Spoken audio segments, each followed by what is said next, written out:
पाकिस्तान रे एवं अफगानिस्तान रे भूमिकंप 11 मृत 160 रु अधिक आहत। तेज वर्तमान समय से बड़ खबर आसी पहुंची। भूमिकंप जोगु 11 जनकर पाकिस्तान रे मृत्यु होइतिबा बेले 150 रु अधिक लोक आहत होइतिबा खबर आसी। भूमिकंप जोगु 11 जनकर मृत्यु होइछि एवं 150 रु अधिक लोक आहत। केवल पाकिस्तान की अफगानिस्तान नुहे बरं भारत रे मध्य अनुभूत होइछि। भूकंपर तीव्रता रिक्टर स्केल रे 6.8 रहितिबा रेकर्ड करा जाइछि। अफगानिस्तान हिंदुकुश अंचल भूकंपर केन्द्रस्थल बोली कुहा जाउछि।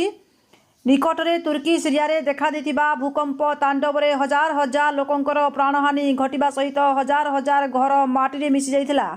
गतकाली भारतर राष्ट्रीय राजधानी दिल्ली एनसीआर अनेक स्थान रे मध्य भूकंप अनुभूत होइथिला। राति पाखापाखि 10टा समय 6.6 तीव्रता विशिष्ट झटका देखा मिलता, जहा फल लोक मैंने घर बाहर को बाहरी आसीथिबार दृश्य देखा मिलता। Bureau report news SN Odia.